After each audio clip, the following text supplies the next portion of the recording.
Okay, Fable here. And still haven't heard on the 2-bedroom. The lady at the place was going to call affordable housing and put a fire under them, but haven't heard from them yet. So, who knows? And I'm leaving work. But I wanted to talk about back in the day when this was my situation. I had a job for, no lie, 11 years, 10 months to the day. Good job, good pension. I quit to move to Florida to work on my marriage. My sister told me I should take a leave of absence, not quit, not give my resignation. Should have listened to her. But in my mind, if I took a leave of absence, it was saying, I don't believe it's going to work. So,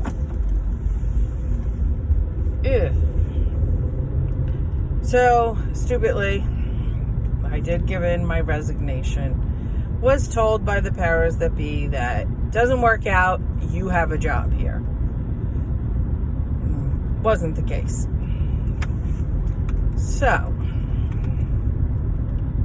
from there, came back here, got another job doing what I was doing before I left. Went to a couple of different towns and got tired of the political BS.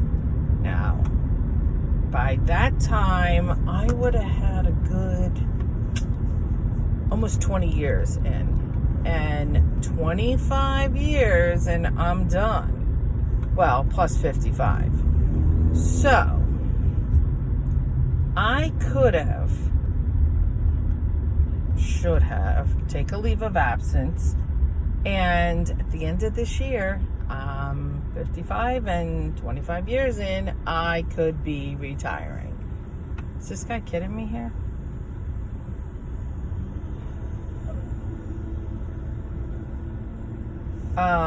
So, live and learn. But I came back here to look for a job. Came back in January. We left in August. Came back in January. Left my kids. Hardest thing ever. Drove straight through to home.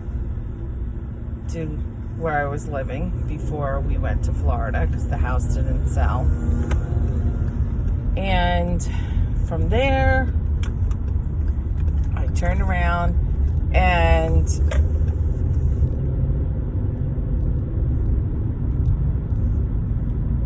I tried to find a job. I did find one part-time in a town. Well, let me tell you, that was horrible. The woman that worked there was horrible. The town wanted to make changes, so they wanted me to recommend anything to make things run smoother. Well, I did. Well, it wasn't happening because she wasn't going for it. So that only lasted a couple days, and then I was done, out of there. It wasn't going to work. So, for instance, she was, I don't know where, not in the office. She comes back in, and I said, somebody is on the phone for you. But she said, I can't talk to them right now. I'm on the phone with my daughter. There's someone at the counter. Now, roof permit, we issued right at the counter. She's like, I was like, okay, I can issue it? No, take his check. He'll have to come back for it. I'm like, what? Take his check. He'll have to come back for it. I was like, we don't issue that. No permit gets issued when they come in. She continued to talk on the phone while this guy was there, and I took his check and everything. And he's like, is she serious? I'm like, yeah. 10-minute phone call. Well, if I drop you off at the movies, who's going to pick you up? And who's going to the movie? And what parent is picking you up? And what kind of car do they have? And she's going on and on and on. And I'm saying to myself, are you kidding me? I'm at the counter. I'm hearing this. I'm like, seriously, 10 minutes at least on the phone. So that job was not working out. I got a job at Children's Place, part-time. Told them my situation. Said I'll need this time off. This Mother's Day was one of them. The other one was Easter. And hated the job. Not so much the job, the boss. Like the one day it was so hot in the store, the air was not working. I almost passed out. My friend had to come get me. One of the girls was an EMT. She would not let her help me. I called my friend because I couldn't even drive home, my own car. And she was just horrible. And the next day I was like, I won't be able to come in. I'm still sick. And she's like, well, you have to find someone to cover you. I'm like, there's an on-call list. Like, you're on call. She's like, no, you have to call somebody to get in, find someone. So I finally just called her and said, I can't find anybody. This is a part-time job. Then I got a full-time job, kept that part-time. She constantly screwed with my schedule. So I was like, no, this isn't happening.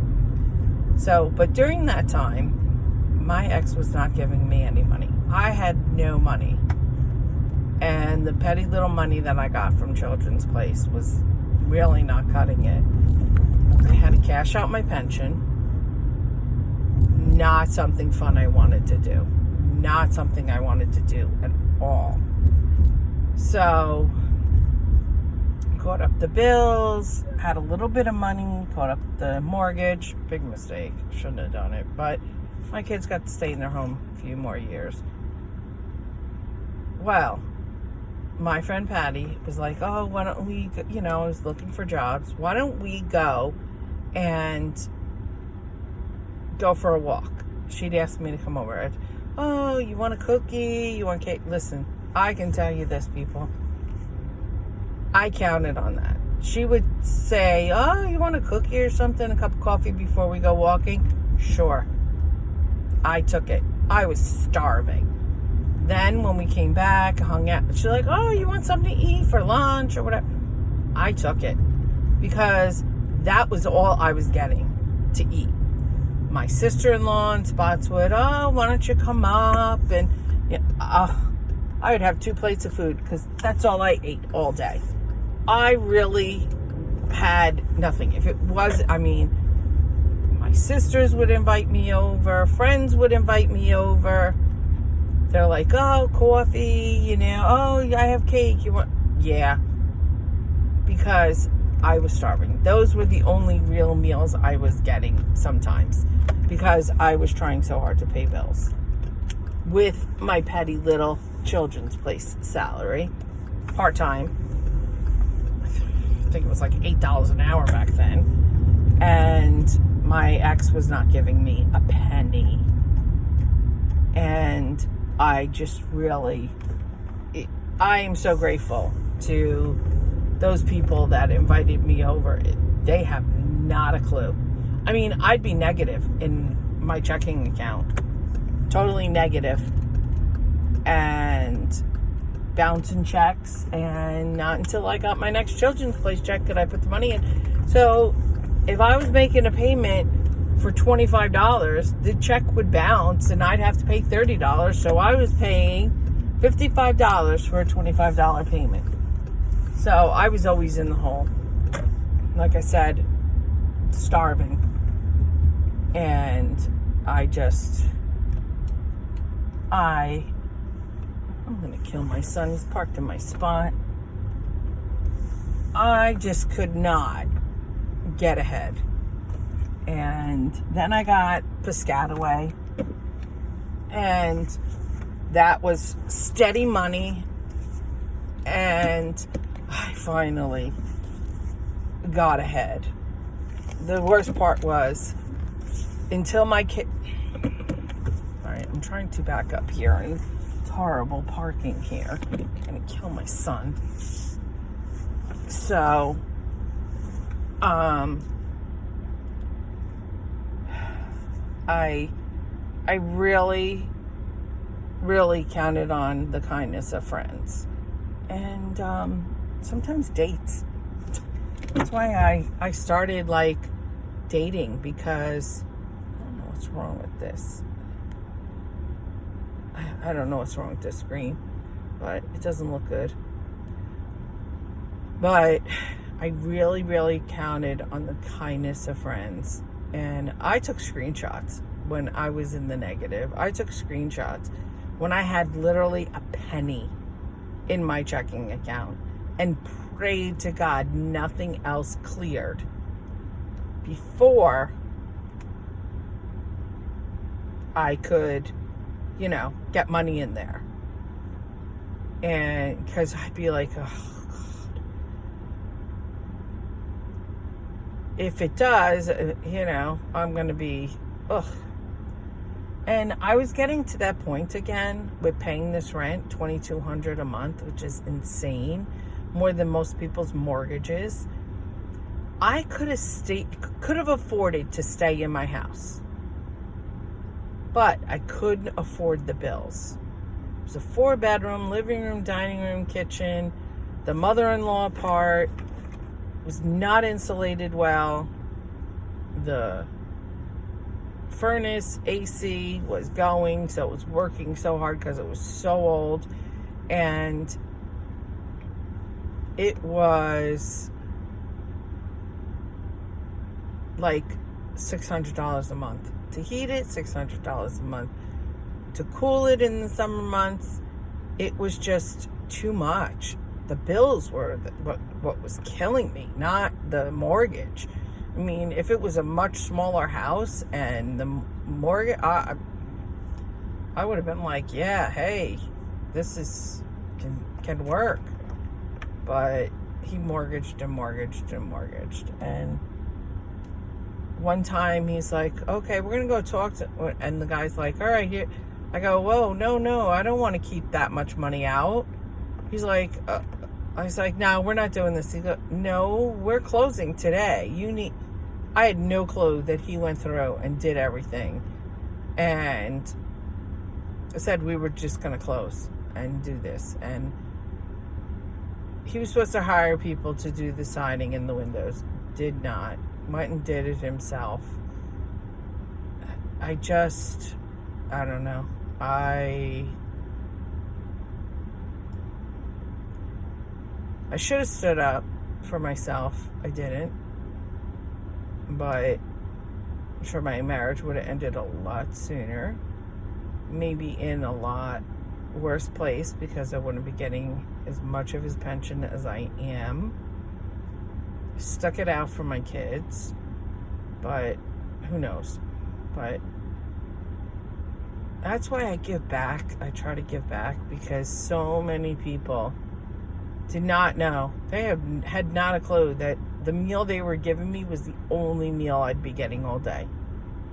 Because I wasn't going to tell them. I was embarrassed. And especially my sister-in-law, I was going to say, your brother's giving me no money and I'm starving. And